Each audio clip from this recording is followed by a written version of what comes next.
Bueno, buenas tardes, colegas. Un gusto verlas y escucharlas por acá. Como decía Nani, bueno, en primer lugar agradecerles el interés y la participación en este espacio.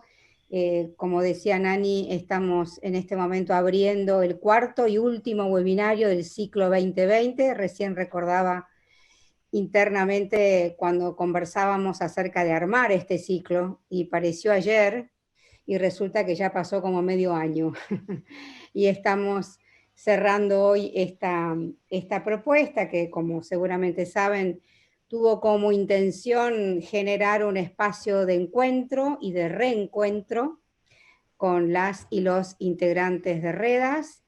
Son muy pocas las oportunidades que hemos tenido de encontrarnos físicamente y la pandemia nos ayudó a tomar la decisión de generar un espacio de estas características que no reemplaza totalmente el abrazo y la presencia, pero sí nos ayuda a sentirnos más cerca y más acompañadas y acompañados, y esa es parte del objetivo, fue y es parte del objetivo de este ciclo, y también, digamos, también fue y es objetivo de este ciclo de webinarios compartir con todos y todas ustedes experiencias, puntos de vista, conocimiento sobre algunos temas críticos del acceso al aborto seguro. Por eso, para este ciclo del 2020 elegimos 4 temas. Probablemente algunas de ustedes hayan estado presentes en los 4 webinarios. Solo para recordar, trabajamos el problema y el tema, mejor dicho, de aborto en el segundo trimestre, trabajamos el tema de la objeción de conciencia, el de la confidencialidad en menores, en la atención de menores de 15 años, y hoy día estamos cerrando el ciclo con un tema particularmente, diría yo, estratégico, como es la organización de un servicio de aborto. Nadie mejor que ustedes para saber cuán estratégico es pensar y hacer las dos cosas, un servicio de aborto a la altura de los derechos y de las necesidades de las mujeres. Sabemos que esa es una de las dificultades más grandes que enfrentamos en la Argentina. Estamos acostumbradas a comentar, bueno, ese profesional o esa profesional está trabajando muy sola o muy solo. Sabemos que hay muchos gladiadores y gladiadoras y amazonas en este país que ponen todo su compromiso y su responsabilidad en materia de acceso al aborto, y también sabemos que muchos y muchas de ellas están solos y solas, y nada mejor que pensar estratégicamente en la organización de un servicio para justamente romper con esa soledad, romper con muchos de los estigmas que se vinculan a la soledad y al trabajo en soledad. Y la idea es, y por suerte, además, en este país, y visto en perspectiva, una no tiene más que alegrarse por esto. En los últimos 10 años, los servicios de acceso al aborto seguro han florecido en la Argentina. Tenemos mucha experiencia, tenemos pioneras en esto que hoy están aquí con nosotras, y tenemos nuevas personas y nuevas generaciones que se suman a este camino difícil, pero camino, creo yo, satisfactorio, que hemos entre todas y todos logrado conquistar. Yo quiero ahora introducir a las colegas que nos van a acompañar hoy con su experiencia, sus estudios, su conocimiento respecto del tema que nos convoca.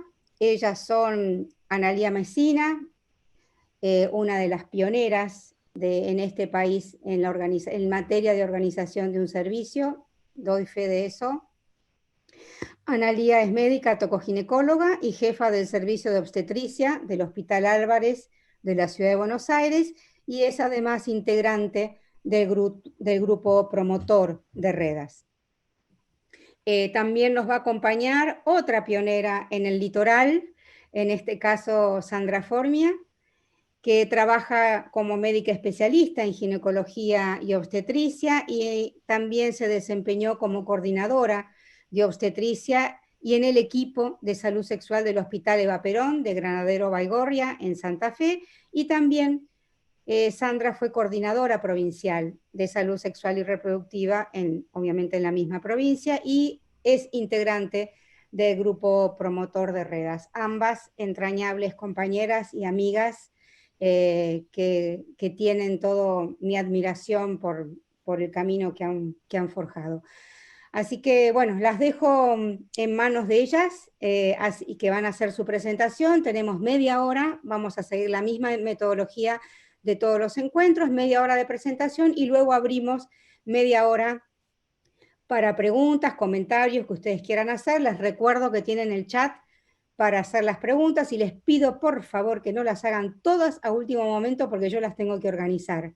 Así que me ayudaría muchísimo que las vayan dosificando para que sea más simple mi tarea al finalizar las presentaciones de Analía y de Sandra. Y Maite, muchas gracias. Maite nos va a ayudar con el PowerPoint e ir pasándolo cuando las colegas así lo requieran. Las dejo con ellas. Muchas gracias.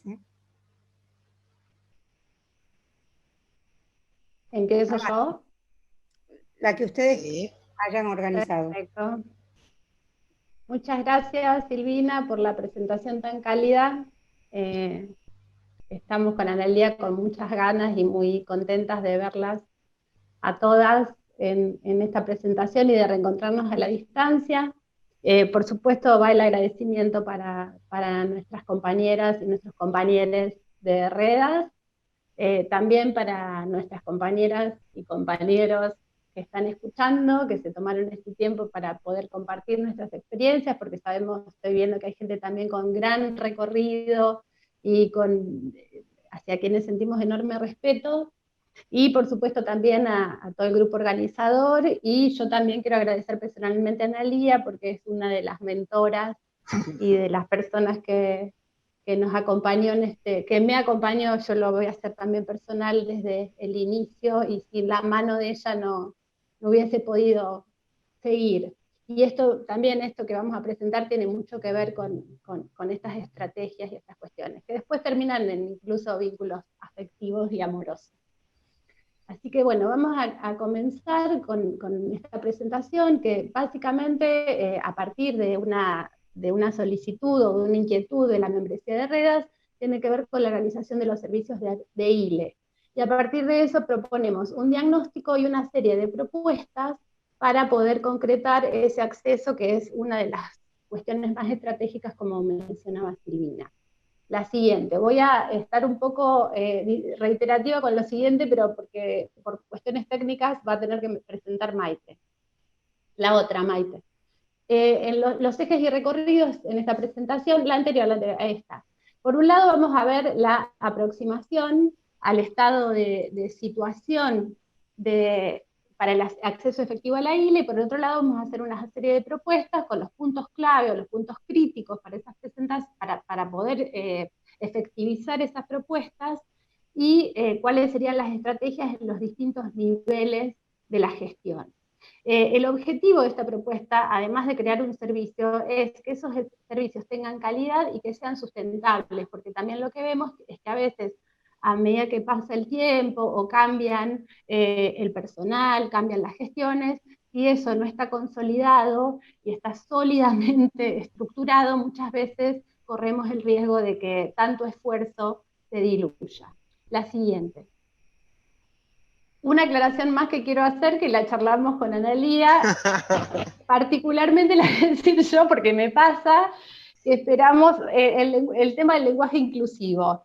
Yo particularmente estoy tratando de naturalizarlo, de incorporarlo, así que espero que tengan consideración, porque ya tengo mis años y estoy cocida en otro tipo de lenguaje. Es maravilloso lo que genera el lenguaje, la plasticidad y los cambios, pero como que la estoy incorporando, así que espero y les agradezco que sepan comprenderlo. En esta matriz, con respecto a la aproximación al estado de situación, porque justamente necesitamos un diagnóstico para saber cuáles son los puntos críticos en los que tenemos que trabajar, hicimos una matriz sobre la fortaleza, las debilidades, una matriz FODA que ya todos conocen perfectamente. Para no extender el tiempo, las vamos a ir desglosando en cada una de las diapositivas siguientes. La otra, Maite.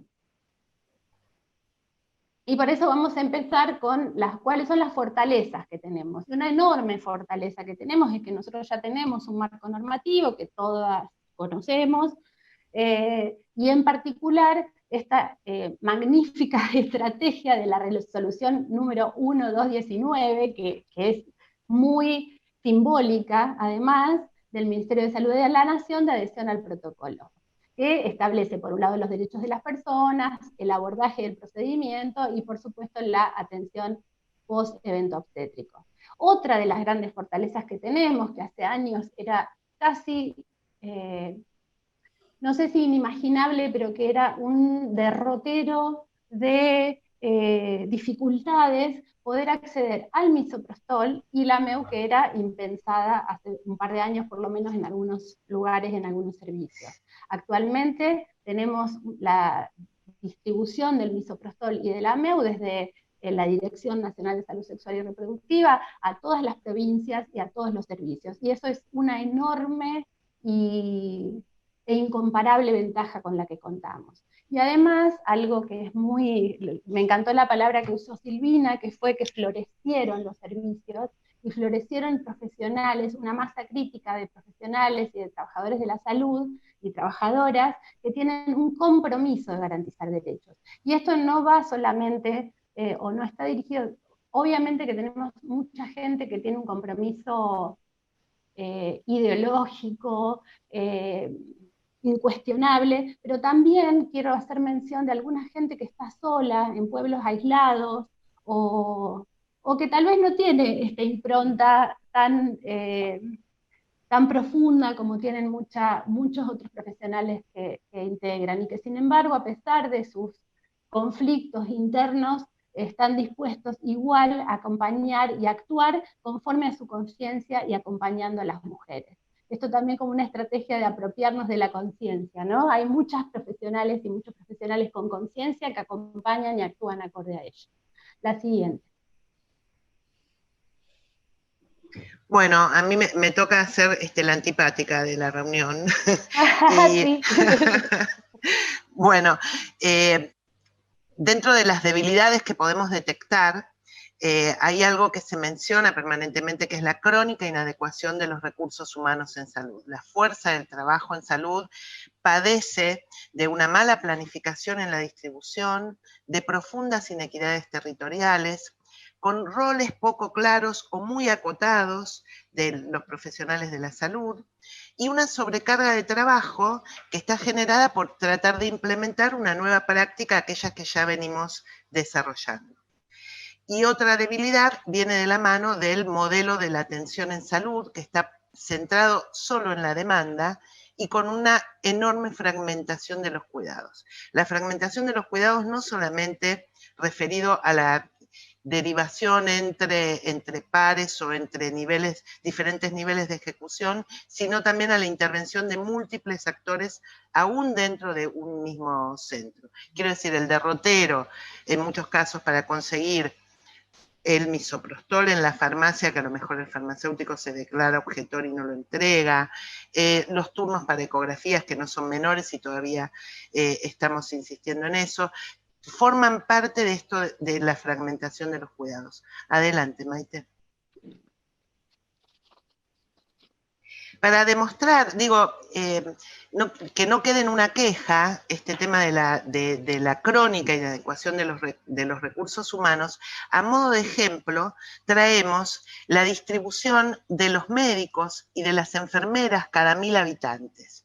El promedio nacional es de 4,05, entonces en el mapa donde vemos en la figura 1 la distribución de los médicos, médicas, médiques, vemos que hay la mayoría de los distritos están por debajo de lo esperado, por debajo de la media nacional, salvándose, por decirlo así, solo Córdoba, Santa Fe, Capital Federal, Tierra del Fuego, que tienen una marcada tradición en la formación de médicos residentes que luego no migran, sino que permanecen dentro del sistema. En la figura 2 vemos la tasa de enfermeras, que se considera que está en la media nacional, alrededor de 3.36, y acá la distribución es un poco más diversa, pero de todos modos vemos que en las provincias más críticas aún permanecen por debajo de la media nacional. La siguiente, Nani.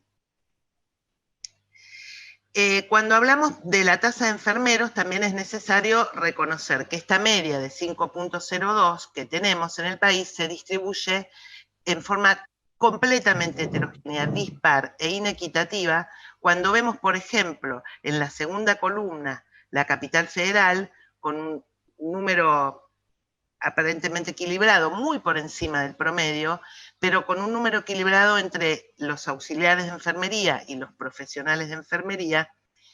Cuando la comparamos con Santiago del Estero o con Catamarca, cuya base es de trabajadores en el rubro de enfermería, está conformada en su mayoría por auxiliares y no por profesionales. Adelante. La otra debilidad que habíamos observado era este modelo centrado en la demanda. Es necesario decir que el modelo centrado en la demanda no solamente nos provee de modelos de baja calidad, porque no escucha las solicitudes de la población, no nos permite hacer un modelo basado en cuidados y basado en cuidados progresivos, sino un modelo que está simplemente atento a las personas que lleguen. Esto en el tema que nos ocupa es particularmente interesante, porque si pensamos en mujeres o personas con capacidad de gestar que no tienen oportunidad de conocer o de ser detectadas a tiempo, genera una demora que a veces les lleva la vida en la atención. Y esto nuevamente, insistimos en la fragmentación de los cuidados, porque tiene que ver también con la falta de formación de modelos en red. Sigamos. Bueno, Sandra, que a mí me toca la parte linda, a mí me toca la parte simpática. Bueno, y también dentro de yo soy como la parte optimista de la presentación. Las oportunidades que tenemos, por supuesto, el clima social. Estamos en un clima social, en un cultivo social que acepta y garantiza los derechos y además reclama que esos derechos se sostengan. Por un lado tenemos, como decíamos antes, en salud tenemos una masa crítica de profesionales, y además tenemos una masa crítica de profesionales como organizaciones. Vale recalcar a REDAS, por supuesto, que tiene 416 integrantes, no sé cuál sería 416 integrantes, y la red de profesionales por el derecho a decidir, que tiene aproximadamente 700, una membresía de 700 personas. Además, hay organizaciones de la sociedad civil, y vamos a mencionar a un modo muy general, y por la relevancia que tiene, por un lado la campaña nacional por el derecho al aborto legal, seguro y gratuito, por otro lado las agrupaciones y las organizaciones de socorristas, y además en este clima social surge una demanda de la población. Por un lado una demanda de la prestación, y por otro lado una demanda del acceso al derecho. Y además, otra de las grandes oportunidades es que tenemos políticas públicas nacionales y provinciales que están alineadas en esa garantía de derechos. La siguiente, Maite. Para poder, una muestra o un indicador de esta demanda de la población es el reporte que surge de la línea 0800. No van a ver los números, pero yo les voy a contar. Ven que aumenta lineal, exponencialmente, diría, a partir del año 2017. Estas son el número de llamadas y de secuencias por ILE entre 2010 y 2019. Vemos que en el año 2017 hubo 200 llamadas o secuencias por ILE. En tanto, en el año 2018, cuando fue la ley, cuando se debatió la ley, fue de casi 2.000 secuencias. Entonces aumentó en un 800%, y de 2017 a 2019 aumentó casi 1.300% el número de secuencias. Esto también se ve en la siguiente diapositiva, cómo esta demanda se mantiene en la pandemia e incluso se incrementó a partir del aislamiento. En marzo hubo casi 300 secuencias, en tanto en mayo de 2020 hubo casi 900.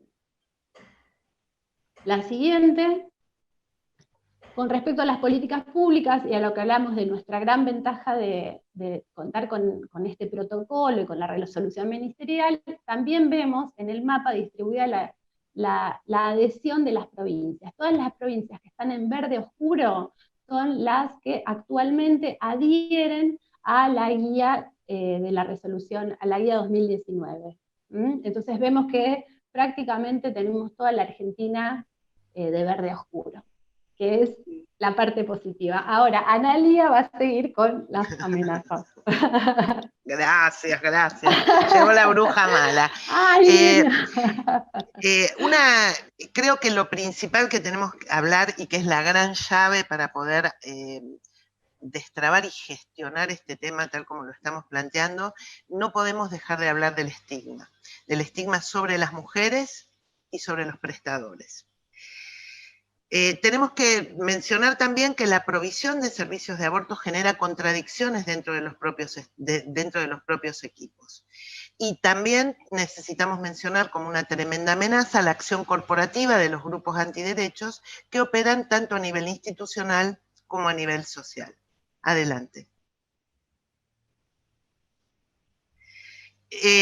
Sin querer ocupar mucho tiempo con esto, pero necesito que lo mencionemos. Para poder entender el círculo del estigma, no es solo una palabra que significa marca o cicatriz. Tenemos que poseer un atributo que pueda ser desacreditable. ¿Y cómo podemos explicarlo? Porque hay una expectativa del rol que cumplen las mujeres, en tanto madres, o los servicios que atienden mujeres, propendiendo a hacer nacimientos y buenos nacimientos, versus el desempeño real, que tiene que ver con esta chance que tenemos de empezar a pensar en la interrupción del embarazo, ¿sí? Luego, para que este atributo desacreditable pueda ponerse en manifiesto, hace falta que haya difusión de este atributo y un quiebre en la confidencialidad, porque aquello que puede ser desacreditable empieza a conocerse en la comunidad. Y entonces las personas con capacidad de gestar, así como las instituciones, comienzan a ser desacreditadas. Luego, una vez que empieza este círculo, que continúa este círculo de la desacreditación, comienza claramente la discriminación, que son las acciones que lleva adelante esta comunidad hacia la persona, el servicio o la institución desacreditada. Y finalmente, lo que cierra el círculo es poder comprobar el efecto del estigma, cuando provoca cambios en la conducta de las personas, en los servicios que cierran sus prestaciones o las mantienen ocultas, para evitar que la persona o la institución queden desacreditadas en este círculo. Adelante. Esto que decíamos de que la provisión del servicio de aborto genera contradicciones está fuertemente arraigada en esta cuestión del estigma, del rol, de lo que se espera de los servicios y lo que ocurre verdaderamente de los servicios. Y hay que armar un nexo vinculante entre el estigma y la objeción de conciencia, porque muchas veces la objeción de conciencia no responde a temas morales o íntimos de las personas, sino que es esgrimida como una forma de evadir la estigmatización. Adelante, Maite. Y no podemos tampoco dejar de mencionar esta amenaza continua que tenemos las personas, los grupos, los equipos, con esta acción corporativa de grupos antiderechos organizados. Son grupos fundamentalistas religiosos que operan cada vez con más frecuencia, con más recursos y con más apoyo. Y lo único que buscan es erosionar nuestra base desde la cual podemos reclamar nuestros derechos. Hay un informe que recomendamos profundamente sobre las tendencias en el Observatorio de la Universalidad de los Derechos, y les dejamos la bibliografía. Adelante. Bueno, pero para no ser todo el tiempo la mala de la película, les quiero mostrar este puente que nos pareció que sintoniza perfecto. Acá abajo hay un mar con tiburones, y el puente está sólidamente construido con redes que nos contienen y nos apapachan. Así que vamos a seguir con las propuestas. Adelante, Maite. Bueno, ahora empezamos con la parte, ya hicimos el diagnóstico de situación, estamos pensando todas estas cuestiones que nos están imprimiendo un cambio, y para esto, como decía Silvina al inicio, y claramente es nuestra idea, pensar en cuáles serían estas propuestas y cómo lo haríamos. Lo haremos obviamente en base a una planificación estratégica que sea sistemática, que sea llevada adelante en el tiempo, y que nosotros pensamos que además esta planificación tiene que alentar la creatividad y la plasticidad de los equipos. Y para esto tenemos que tener en cuenta, en principio, todas las acciones tendientes a romper el círculo del estigma, y las propuestas que vamos a hacer van en ese sentido. Favorecer la transformación a servicios integrales e integrados que trabajen en red. Impulsar la transición del modelo de atención, de este modelo centrado en la demanda, a un modelo basado en las necesidades de la población a la que atendemos en un determinado territorio, y garantizar un estándar básico de buenas prácticas. Adelante. Bueno, ahora sigo yo. Ya ¡Qué bueno! ¡Qué buenita! Sí. Bueno, vos diste toda la propuesta general ahora. Nosotros, una vez que ya cruzamos el puente, una de las cuestiones clave que encontramos y que charlamos largamente con Analía, y seguramente toda la audiencia está al tanto, es cómo poder romper el círculo del estigma. Aquí hay un paper que está en Redas, y también, bueno, encontramos un montón de otra bibliografía que está muy interesante, y está toda en la página de Redas, en el recursero de Redas, hay material buenísimo para poder nutrirse de ideas y de creatividad.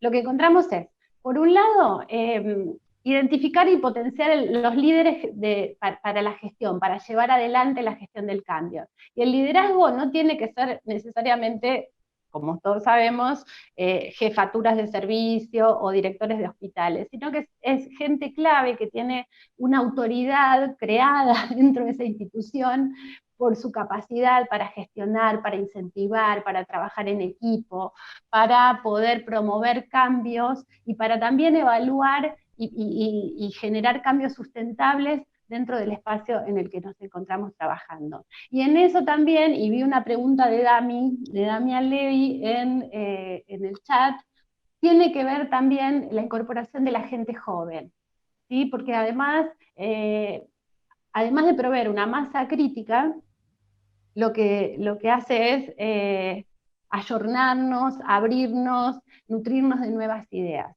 Una cuestión clave que quiero decir con respecto a romper el círculo de estigma es, por un lado, ir en contra de eso que se decía desacreditable y convertirlo en algo legítimo, otorgar prestigio, acreditar, dar crédito a eso que se hace, y el otro núcleo para ir en contra del círculo de estigma es romper el silencio, o esa difusión a sotoboche que se hace, a través eso también contribuye a legitimar, ¿no? Poder hablar, poder discutir, poder mostrar lo que lo que se está haciendo y desde dónde se está haciendo. Para eso también, además de los líderes y de la incorporación de gente joven, es el armado de redes, que es eso, y redas, que es un poco esa red que veíamos alrededor del puente, que son para cuidar, para alojar, para acompañar en ese trayecto, y además las alianzas entre los servicios, y esto está en relación directa con lo que decía Analia antes, de los cuidados progresivos, del cuidado continuo. Además, es clave, cuando uno está trabajando, propiciar espacios de reflexión, que tienen que ver con estos con los talleres de reflexión en valores, pero también reflexionar acerca de las propias prácticas, de nuestras responsabilidades, de la perspectiva de derechos, de eventos que puedan surgir, en algún momento sentarnos, reflexionar y ver cómo seguir.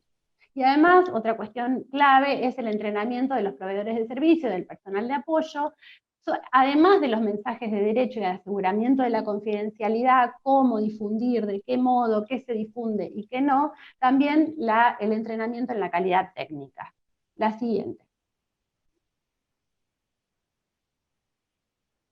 Bueno, nosotros seguimos avanzando con las propuestas y también las dividimos como propuestas a nivel de gestores y de decisores. Creemos que la base de todo, y a partir de múltiples encuentros y recorridos, es el conocimiento cabal de la norma. Aún hay personas, de verdad, en la gestión y en roles jerárquicos que no leyeron el protocolo, que no tienen idea de lo que está escrito y está basado en lo que se debe prestar, en lo que se debe garantizar. Entonces creemos que la primera clave es tener un conocimiento cabal de la norma. Por otro lado, para los gestores y decisores, le recomendamos y les solicitamos que empiecen a diseñar, a implementar circuitos articulados de atención. Asegurar que como parte de este circuito articulado, además, el abordaje tenga un criterio unificado. Esto es una cierta debilidad de la causal, ¿no? Estas interpretaciones más amplias o más restringidas que se hacen, entonces es necesario estandarizar estos criterios para garantizar el acceso oportuno, con celeridad y de calidad. La celeridad no es menor, porque ustedes saben que esta práctica es sensible al tiempo. A mayor tiempo, peores resultados o podemos encontrar mayores trabas en el desarrollo de la práctica.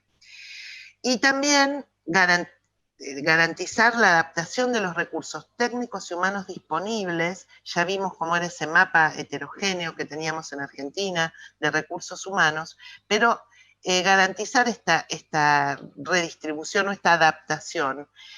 Y también pensar en cómo transformar esa heterogeneidad, ¿no? A veces parece que está asociada a algo que no es virtuoso, sino que es negativo, pero también si nos basamos en la heterogeneidad, podemos adaptarnos a realidades locales muy diversas, muy distintas, y convertirlo finalmente en una virtud.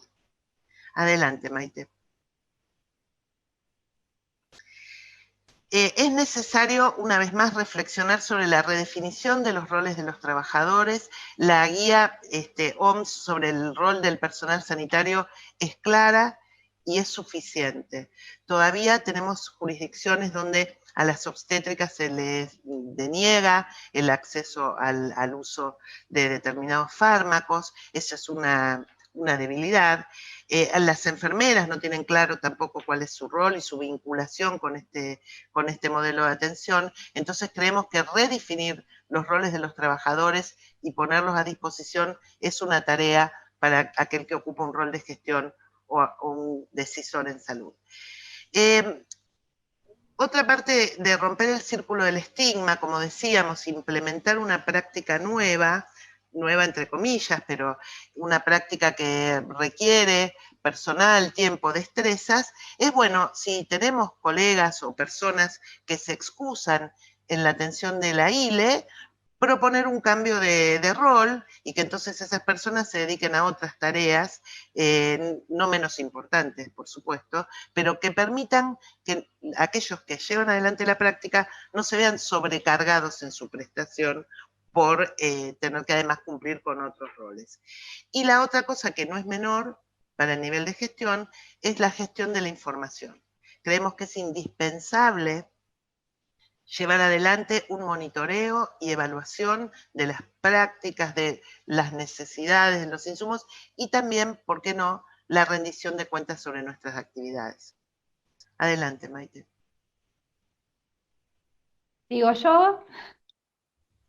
Sí, tengo conectado. Bueno, para los equipos, ¿cuál es la propuesta? Que sería, en parte, está relacionada con muchas de las propuestas para los gestores, pero a nivel de los equipos.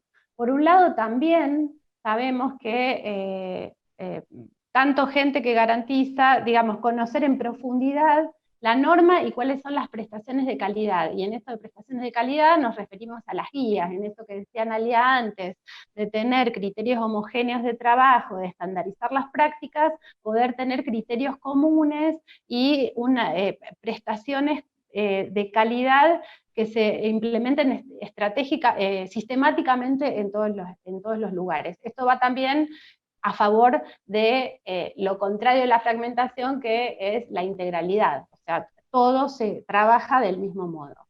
Por el otro lado, también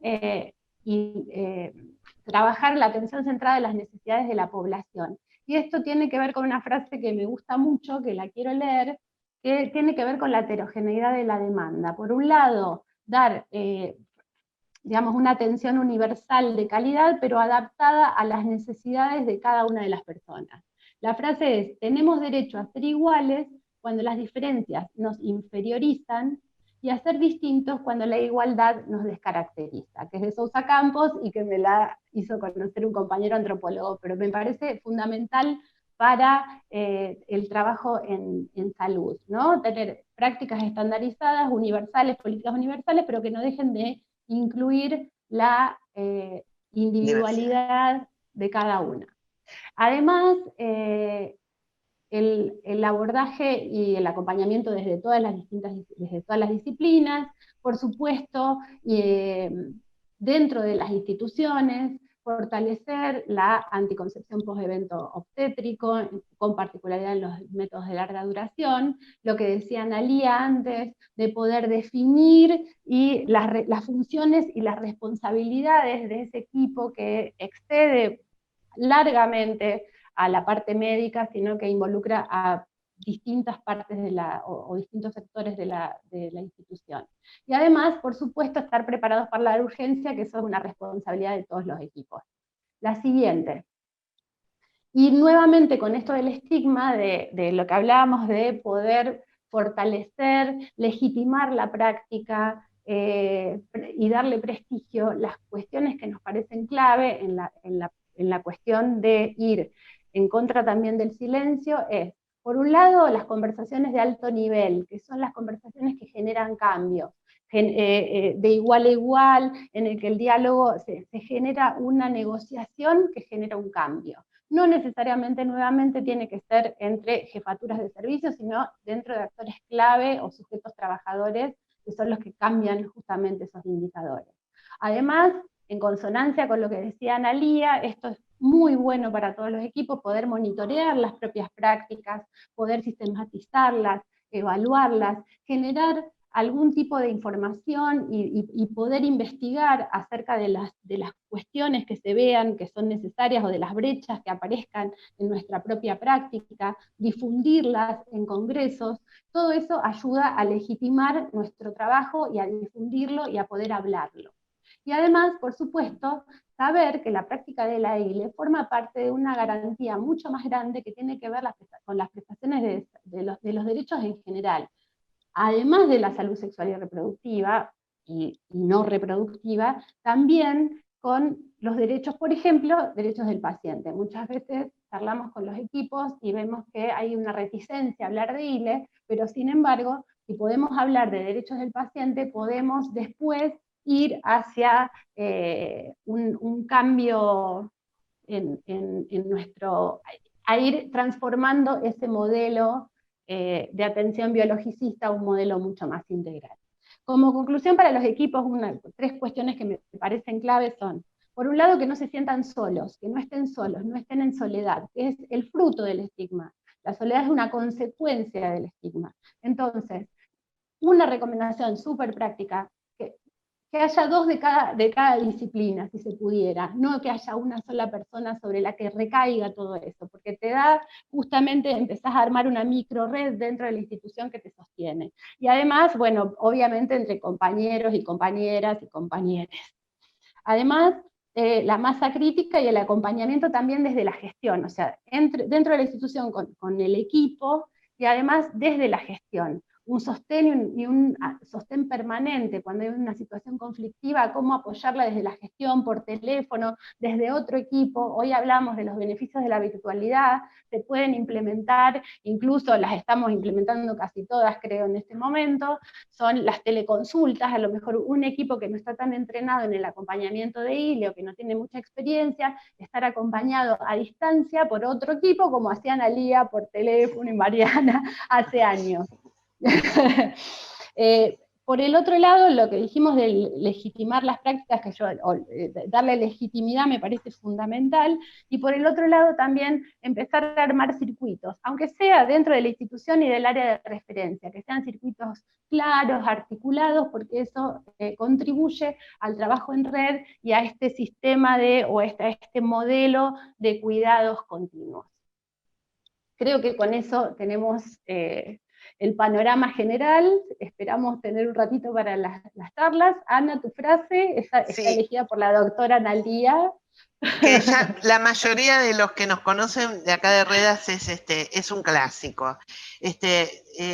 Uno de los principales secretos para asegurar calidad en salud está por una adecuada combinación de autonomía profesional con un cierto grado de definición de responsabilidad para los trabajadores.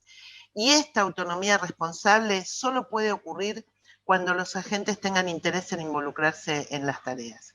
Es imposible que personas que sencillamente niegan o no se involucran en estas preguntas, en estas tareas que nos acompañan, puedan ofrecer alguna prestación de calidad.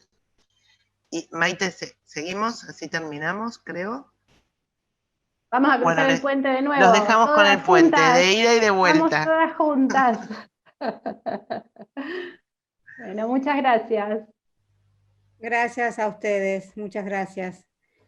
Sandra y Analía, muchas gracias a todos y todas quienes estuvieron atentas a la presentación. Tenemos efectivamente unos minutos para preguntas o comentarios. Tengo una ya anotada en el chat que para romper el hielo que siempre aparece cuando viene el momento de las preguntas, me animo a compartir. La pregunta es si para sostener y mejorar el acceso a servicios de aborto seguro y en general a servicios de salud sexual y reproductiva, parece oportuno y factible enfatizar la estrategia de la formación de pregrado, tanto en medicina como en obstetricia. Es una pregunta que nos acompaña desde hace mucho tiempo y todo el tiempo se reedita y nos gustaría conocer brevemente las opiniones de Analía y de Sandra o de alguna de las dos. Yo sí, quiero reflexionar sobre una cosa. Es cierto que uno a veces está esperando el cambio de las currículas, que lleva mucho tiempo de negociación y siempre es materia de debate hacia adentro de la academia, pero también vimos florecer, casi tanto como los servicios y los profesionales que garantizan derechos, cátedras libres, que han sido alternativas por las cuales los estudiantes, estudiantas y estudiantos pudieron acercarse al tema. Creo que Rosario fue precursora y luego siguieron en la UBA, pero no solo en medicina, sino en prácticamente toda la Facultad de Ciencias Sociales. Creo que esta es gestión del cambio. Creo que no esperamos a ese cambio desde el más alto nivel académico de la rectoría, el cambio de la currícula, que es deseable, y por supuesto tenemos que seguir impulsándolo, pero sí valorar la cantidad de cátedras libres que hay, donde cada vez llegan más estudiantes, más interesados a atravesar esas cátedras. No sé, Sandra, si querés contar tu experiencia en la cátedra. Sí. No, justamente lo que va en consonancia con lo que decías vos, que en esto que hablamos de las estrategias creativas y plásticas, lo de la cátedra libre justamente te da una posibilidad de moverte y de generar esto, que creo en Neuquén también está Susana, que lo está haciendo, Susana Micherdi. Digo nombres, pero sé que hay en muchos otros lugares en donde también se están haciendo, en trabajo social, en otras facultades. Y por el otro lado también lo que pensaba desde la currícula de ginecología, y esto cuento casi como una anécdota personal, cómo poder pensarlo dentro de las cátedras, porque es un nivel de discriminación que creo que tenemos que poder trabajar, porque por un lado se les está, ¿cuáles serían los argumentos? Está, más allá de lo que nos beneficia a nosotros en la implementación, cómo argumentar, por un lado, el derecho de los estudiantes y de las estudiantes a poder acceder a los conocimientos. Es casi que estamos vulnerando su derecho a la educación. Y por el otro lado, estamos generando una discriminación hacia las mujeres, porque por más el argumento que te dicen, yo no voy a hacer aborto, pero cualquier persona, vos tenés que saber qué hacer con alguien que te está pidiendo un aborto. Entonces, casi estamos incurriendo en una falta severa al no poder incluir esto, porque los estamos privando a quienes en el futuro acompañan a mujeres y reciban estos casos de quedarse en la nada sin saber qué hacer. Gracias, colegas, por la respuesta. Tengo dos comentarios. Claudia nos comenta que la importancia, digamos, la necesidad, mejor dicho, en la provincia de Jujuy de trabajar mucho más firmemente en las causas obstétricas indirectas, que uno puede, creo yo, en su sano juicio, entender como situaciones que podrían haber sido prevenidas, esas muertes, habiéndole dado acceso a esas mujeres justamente a la interrupción legal del embarazo, pensando que en la Argentina la proporción de muertes por causas obstétricas indirectas está aumentando, estamos pasando a un patrón en donde esta causa es prevalente. El comentario de Claudia creo que adquiere envergadura no solo para la provincia de Jujuy, sino también para el país en su conjunto. Me gustaría una breve reflexión, porque se nos está acabando el tiempo, de las colegas respecto de cómo agarrar este tema de las obstétricas indirectas. Ani, ¿querés? No, estoy pensando en la respuesta. No, tiene que ver... Sí, dale. No, tiene que ver un poco, después vos agrega, pero en síntesis con lo que explicabas vos de cómo trabajar las causales y cómo estandarizar. Creo que tenemos que seguir trabajando el tema de las causales, me parece que ese es el punto clave, ¿no? Totalmente.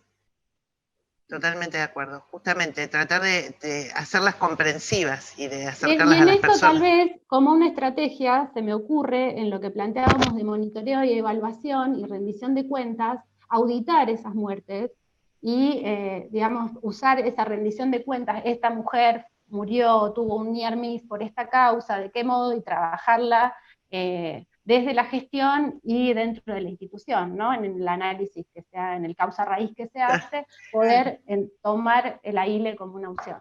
Forma parte de la red de esta responsabilidad que asumimos los trabajadores de la salud. No, quiero decir, no en forma punitiva, pero nosotros tenemos responsabilidades, tenemos algo que decir con respecto a nuestro accionar y a al implementar determinados modelos de atención. Gracias. Mariana, querías comentar algo, ¿no? Estás muteada, Marian. Silencio, perdón. Sí, disculpen. No, me parece un excelente ejemplo para trabajar con equipos, sobre todo que son muy refractarios. Estos son digamos, estas muertes maternas ocurren en general en instituciones de segundo o tercer nivel, y entonces es un buen punto de inflexión, porque a partir del análisis de la causa, justamente las causales sociales, el hecho de no haber dado una consejería oportuna, de no haber hecho una consejería en derechos, me parece que es más indiscutible en algún sentido, o pega más cerca que una mujer que se presenta al servicio con una causal de salud integral, ¿no? Creo que el punto que aporta Claudia es interesante en términos de estrategia de trabajo con equipos, ¿no? Sí, totalmente. Sí, muy traccionadora, ¿no, Mariana? Como muy, abre una caja que es muy multiplicadora, ¿no? Sí, De y ideas y eso, de digo, actitudes. y pienso, porque el argumento con el que hoy estamos trabajando es que las muertes maternas por aborto están disminuyendo. Entonces parece vaciarse de sentido seguir trabajando en esto. Bueno, ya se mueren pocas mujeres, ¿no? Pero cuando movemos el análisis hacia las mujeres que mueren de causas obstétricas indirectas, de repente los equipos dicen, como que perdimos invisibilizamos ese grupo, ¿no? Y me parece interesante recuperarlo. Totalmente. Gracias, colegas. Bueno, hay una pregunta de un colega sobre un tema que es particularmente complejo, como es el aborto del segundo trimestre, que abordamos en uno de los 4 encuentros y le dedicamos incluso al tema de la sistolia una reflexión y compartir. No creo que en los últimos 3, 4 minutos de esta reunión podamos abordarlo sesudamente como el tema se merece, pero no quiero esquivar, digamos, ese tema, solo transmitir que fue abordado, digamos, en el primer encuentro. El primer encuentro. Vamos a volver a abordar el año próximo porque todos sabemos que es un tema caro, obviamente para las personas con capacidad de gestar y también para los equipos de salud. Ahí compartimos una alta densidad de dificultades de muy diferente tipo, no solo técnicas, emocionales, políticas de muy diferente tipo, lo vamos a hacer, pero no quería dejar pasar, digamos, esa pregunta, solo señalar que la vamos a retomar y de hecho ya la abordamos en el primer encuentro. Como no hay otras preguntas, me permitiría, y ya estamos en el cierre, antes de hacer el cierre propiamente dicho, me permito señalar algunas de las ideas que las colegas compartieron con nosotros que a mí particularmente me resonaron muy estratégicas. Por un lado, la necesidad de identificar, fortalecer y acompañar a los líderes locales, las lideresas y los líderes locales. En todo equipo hay otros y otras que pueden ejercer ese lugar de empujadores y empujadoras de los cambios. La identificación de esos líderes, de esos campeones o campeonas, como a veces se llaman en la literatura, es crítico para una teoría del cambio vinculada al mejoramiento en el acceso al aborto seguro. Nosotros estamos acostumbrados a pensar los procesos macrosociales, pero no estamos tan acostumbrados a pensar los procesos microsociales. Y los cambios en los equipos y en los servicios, la mayor parte de las veces, es mi apreciación, se realizan porque hay líderes y lideresas que empujan el cambio y que traccionan en la dirección correcta, y es muy importante y muy necesario identificarlos e identificarlas. El segunda palabra o frase que quedó grabada en mis notas tiene que ver con romper el silencio. Cuanto más conversemos y hablemos de esto es más viejo, digamos, y para quienes trabajamos en este campo desde hace muchos años, fue una de las primeras consignas que el movimiento de mujeres trajo al campo del aborto, que tenía que ver justamente con romper el silencio.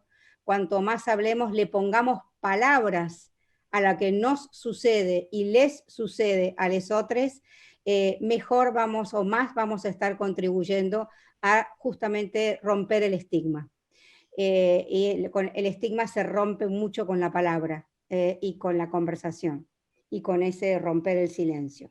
El tercer comentario que me pareció muy estimulante y muy estratégico tiene que ver con lo que yo identificaría como la necesidad de cuidar a quienes cuidan, de cuidar a los equipos, y de reprocharles menos y acompañarles más en todo lo que significa la construcción de una persona como agente de cambio y la asunción de un compromiso y de una responsabilidad en materia del acceso al aborto seguro, que no es solo un compromiso ideológico, es un compromiso de muchas otras capas, digamos, de la existencia de cada una de las personas. Y hay que respetarlas y acompañarlas en esa complejidad. También me pareció importante, dos más, y con esto cierro, la enorme necesidad que tenemos de apostar a una redefinición de los roles de las y los trabajadores en los equipos. No podemos seguir descansando exclusivamente en las manos de las y los especialistas el acceso al aborto seguro, y la Argentina es un caso particularmente difícil. Es uno de los pocos países que tienen muy poca delegación de funciones en el campo de la salud sexual y reproductiva, y eso necesitamos mejorarlo muy prontamente. Y por último, lo mencionaron las colegas, yo solo estoy tratando de recuperar lo que a mí personalmente me pareció muy